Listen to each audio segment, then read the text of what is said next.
It ain't the left side or the right side, and it must be the FinSide. It ain't the left Thank side. you, Solo D, and welcome to another episode of On the FinSide. Amidst the Dolphins' 4-game winning streak, we are playing the St. Louis Rams, the LA Rams this weekend. I live in St. Louis, so I should know better on that. The LA Rams against the Miami Dolphins this weekend, teams trending in the opposite direction. The Dolphins have won 4 games in a row. The Rams have lost 4 of their last 5 with a win 9-6 against our beloved New York Jets last week. Before we begin, Paul and I extend a heavy heart out to Isaiah Peed, who got into a one-car accident this past week, and the latest news is that he has lost his leg, or part of his leg, excuse me. Paul, what else can you say? Dude, it's absolutely devastating. I mean, the kid was really having a bit of a resurgence, even though Miami let him go. He did look like somebody that was going to catch on somewhere and really do well. And now, God, heart goes out to him, goes out to his family. He's got a long recovery ahead of him from the sound of it, and best wishes to him. I really hope that he's able to find something. Yeah, and when you look at it, it's strange the Dolphins and Rams are playing this week. The only 2 teams that Isaiah Peed has played on in his career are the Rams and the Dolphins. So our heavy hearts go out to him. Looking at this matchup, Paul, this weekend. First of all, I've got to say, living here in St. Louis, because the Dolphins are in the AFC and the Rams are in the NFC, they only play one time every 8 years at the Rams location. It was supposed to be in St. Louis this year, and then the Rams moved to LA here in 2016. So from everyone here in St. Louis and as a Dolphins fan this weekend, we wish them the absolute worst. We hope the Dolphins come out with a victory. Looking at the injury report, Robert Quinn hospitalized this past week, the Rams' big star on their defensive line, along with Aaron Donald, and the other defensive end, Eugene Sims, who's been an impactful player for them over the last couple of years, is in the concussion protocol. So you've got Robert Quinn at the defensive end spot who may not play this weekend. How big of an impact is that going to make? It's pretty huge. I mean, I know the Rams are supposed to have one of the best defensive lines in football, but I mean, they're ranked, 17th, I think, against the run, 8th against the pass right now. They've only got, a pretty low sack total at the moment, and losing Quinn will be even bigger in that respect. If Urbic, Bushrod, and Pouncey can control Donald in the middle, I'm not too worried about their defensive line. They're a team in shambles, and Jay Ajayi's shown he can really tear through some pretty good defensive lines right now. So, hey, if they're without Quinn, all the more power to them. Miami's going to be running a lot, I think, with Goff taking his first set of snaps under center for the offense for the Rams. Without question, Jay Ajayi has run against better run defenses the last 2 weeks in the Chargers and the Jets. The Rams' run defense not quite as stout, but I'll tell you what, Aaron Donald at that defensive tackle spot may be the best defensive player in the game right now. He constantly ranks number 1 in Pro Football Focus rankings. 5 sacks already this year, had 10 last year. As far as I'm concerned, when J.J. Watt got injured for the year, Aaron Donald became the best defensive player in the game. So Dolphins have a big task ahead of them this week against them. But in terms of the run defense as a whole, no, I mean, I think that the Rams' run defense is significantly worse than the Chargers and the Jets over the last couple of weeks. Looking at their pass defense, not all that impressive either. I mean, the last 5 weeks for the Rams, they've only recorded 1 interception. They have 5 interceptions on the year. 3 of them came in one game in Week 4 against the Arizona Cardinals. So you've got Devontae Parker, Kenny Stills, and Jarvis Landry at the wide receiver position look like they're healthy this coming week, Paul. Yeah, completely. I really expect a lot out of them, and I really expect to see Marquise Gray emerge a little bit. And I think we'll see Deion Sims get a little more time out there this week as he's getting further and further out of the concussion protocol now. So Miami's got a lot of weapons in that passing game, and then you can't overlook Damian Williams coming out of that backfield. Past 2 weeks, I think he's got a receiving touchdown, a couple of rushing touchdowns, and he can really change that pace up with his handful of touches a game. So there's a lot I think Miami can do against this defense, and I think they're going to get a lot of opportunities with the fact that Goff is starting and they have such a putrid offensive line out there in LA. Yeah, and that's the big news in this coming game here. Jared Goff, the number one overall pick of the NFL draft, will make his first career start. I got to tell you, Paul, I think it's a bad week to do it. I mean, you look at last week against the Jets, a team that, they've got a pretty strong defensive line, but not a lot of edge rushers. I mean, to me, it makes more sense if you put them in a game where there's not a lot of pass rushing presence on the defensive side of the ball, and the Dolphins have been on fire rushing the passer over the last couple of weeks.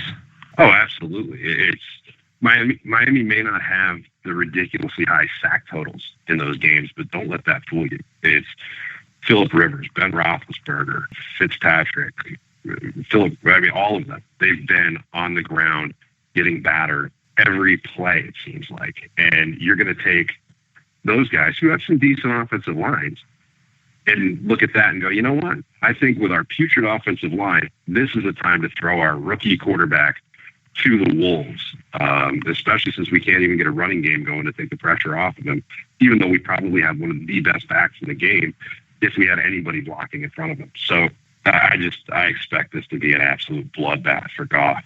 And if he doesn't turn into a chuck and duck by halftime, I'm going to be shocked. Really, the only explosive weapon the Rams have had on offense this year is wide receiver Kenny Britt. 693 yards in these 9 games this year. A guy I'm not going to mention is Todd Gurley. You look at Todd Gurley, after his first 4 starts last year, where he had 140-plus yards rushing in those starts, in the last, 16 or 17 games, I did the math this past week at about halftime of the Rams game, Todd Gurley's averaging about 3.35 yards a carry. He has not done a whole heck of a lot. And I've got to say to everybody, I told you so with Todd Gurley to this point, because I did not think he was an elite talent as he was being prompted up to be when the Rams took him at number 10 overall. I really, really hope I don't come back to eat those words.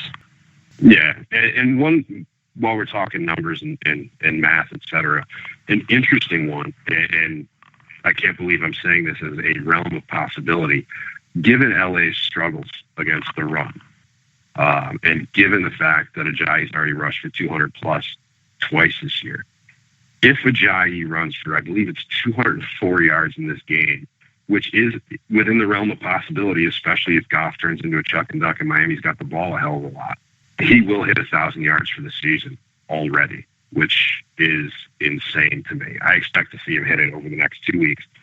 But there is that remote possibility he could potentially hit it this week. How crazy is that to say this early in the season, given the fact that he wasn't the starter, he was inactive week 1, and really he's got about a half season under his belt so far. Yeah, Ajayi on the season, 127 carries, 725 yards, total 794 yards. And keep in mind, too, that up until the Pittsburgh game, how many yards did he have on the year? 90, 95 total. If you show me, if there's a better running back in the NFL right now than Jay Ajayi, I'd like to see him. He going up against the Jets and the Chargers over the last 2 weeks to still come out of those games with a very tough 180 yards rushing in those 2 contests. It's pretty spectacular. Yeah, and I know a lot of people will immediately go, oh, Ezekiel Elliott. And I will say Miami's offensive line has been nothing short of spectacular since they got healthy. But I'm under no delusion that anybody in the NFL has a better offensive line than the Dallas Cowboys. Let's face it, Ezekiel is a special talent. He's shown that already. But I'm pretty sure before getting a debilitating injury, either you or I could rush for about 4 yards of carry behind that Dallas offensive line. They're that good. So yeah, I mean, I forgot about Zeke Elliott in that equation too. I'll say Jay Ajayi in the AFC. I mean, it's hard to find a better running back than him right now. Zeke Elliott is, to me, on a different plane than everybody in the NFL, even with the Cowboys' offensive line. I mean, we're talking MVP type material. Good for Dallas. Good for Dak Prescott, and I thought it was a classy move this past week, too. Tony Romo really comes out in the media, gets ahead of the story, and gives up that starting job to Dak Prescott. Very classy move. Anyway, getting off subject a little bit, looking at the offensive line, Paul, Brandon Albert expected to miss the next 2 or 3 weeks. Laramie Tunzel will slide over to that left tackle spot. Craig Urbick should be starting at left guard. Anthony Steen will get some reps at those guard spots along the way. A concern for you, or is this a natural progression with Laramie Tunzel moving eventually full-time to that left tackle spot? I'll say it's a minor concern, and really it doesn't have anything to do with Tunzel. I really liked what I've seen of Tunzel when he's gotten in at left tackle. But my only concern there is if Tunzel were to go down with an injury, that's where I get concerned, right? When Brandon Albert's healthy and with Tunzel next to him, Brandon Albert goes down, Tunzel kicks out. I'm fine with Urbick or Steen coming in. They've done a fantastic job when called upon. My biggest concern is we don't really have anybody else on the team that can plug and play at left tackle. I know people will point at Juwan James. I won't. That's the scariest prospect to me is really we don't have a plug and play that can take Tunzel's spot if he goes out, say, with dehydration issues like he did a few weeks ago. That's when it gets scary. That's the only concern for me there. It'll be scary in that front. Another thing that factors in, Robert Quinn, it's kind of do or die time for him tomorrow. If he practices, he should play. If he doesn't, he probably won't. He's expected to be going up against Laramie Tunzel in a pretty important matchup. Otherwise, the Dolphins are facing a team where their defensive ends are not quite healthy. It was a couple weeks ago with the Jets where you had the problems with Sheldon Richardson and Muhammad Wilkerson, and now you're starting to see some similar trends going on here with the Rams. Robert Quinn, great football player, but was hospitalized this past week. Hopefully he's okay. He had the brain tumor condition years ago, and hopefully this isn't related to it. He was hospitalized with something not really, to my understanding, related to football. So hopefully he's okay, but questionable for this weekend. And if that's the case, takes a lot of pressure off Laramie Tunzel. And, when I've seen Tunzel at left tackle, I think he's done a heck of a job. I wouldn't be surprised at all, given that Brandon Albert, you can save $6.5 million by cutting him, and he's going to be 33, that the Dolphins do that here at the end of the year. Paul, what other matchups stick out for you? I'm really looking to see if Donald Butler can kind of get his head out of his ass and contain the edge, because Gurley, while he has had some difficulties this year, he does have the propensity to break a big run. And if Butler's able to give him the edge, that definitely is worrisome for me. The other one that I'm looking at is probably going to be Tony Lippett. We saw some of the fruit of the progress that he's had last week.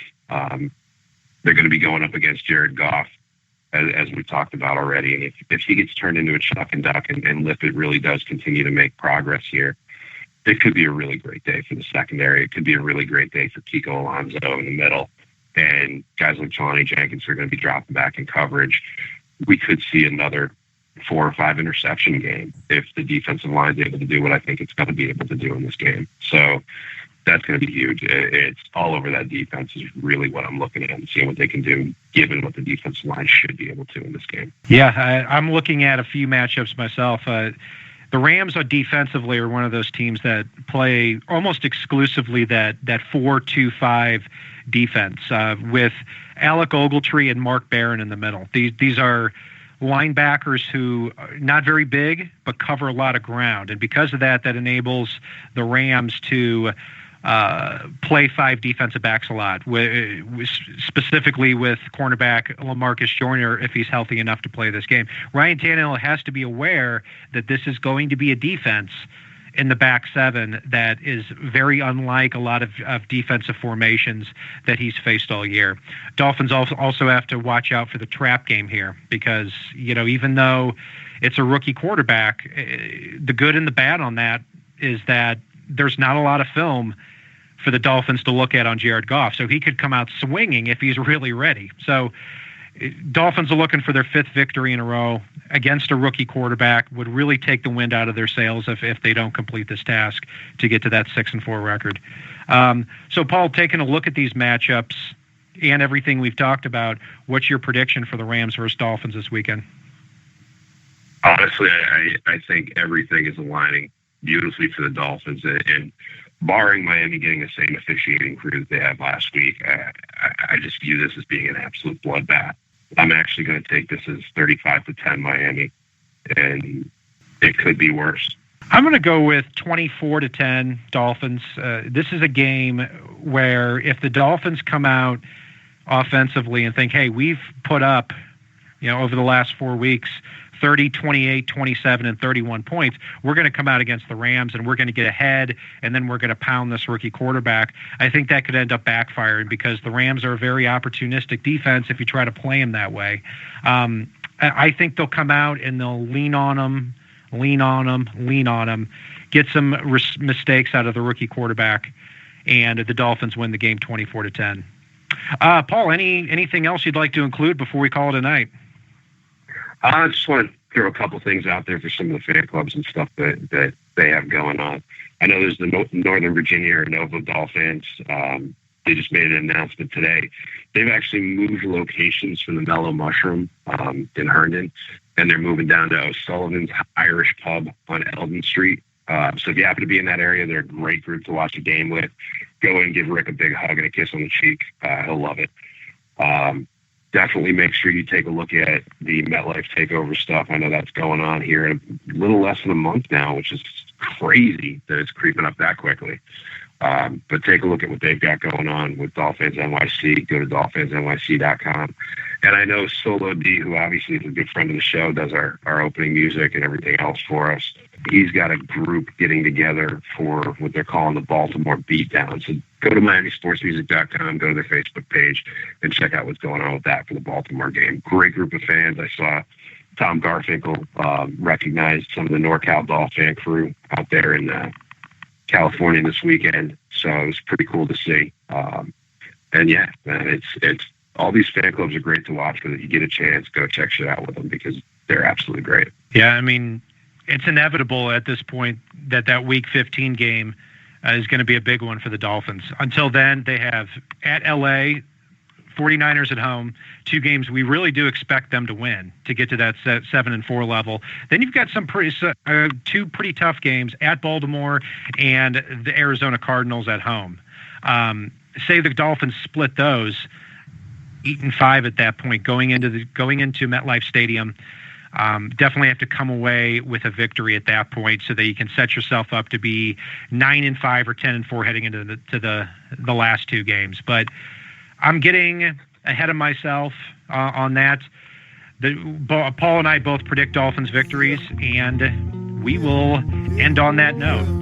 And as Brian Miller used to say, if it's not on the right side and it's not on the left side, it is on the FinSide. It ain't the left side or the right side, and it must be the FinSide. It ain't the left side or the right side, and it must be the FinSide. Listen, Dolphins fans across the land all tuning in to see what Brian, Cat, and Paul about to do again. We rep our team, you can't change, stop, or ruin it. All we need is to figure what to do to win. Fins Radio, live and direct. Win or lose, we showing up for every contest. No puppet talk, it's all raw and unfiltered. Voice of the fans when the season looks peculiar. Rockin' apple orange over here, then you familiar. Every week they coming through our speakers to fulfill the crave we have to hear about our team and all the latest news. Vets the rookies trying to make the team, paying dues. Current players and alumni interviews. City to city, state to state, follow the moves. Call the hotline, Dolphins talk set to go. Best sports team and show all across the globe. It ain't the left side or the right side, and it must be the FinSide. It ain't the left side or the right side, and it must be the FinSide. It ain't the left side or the right side, and it must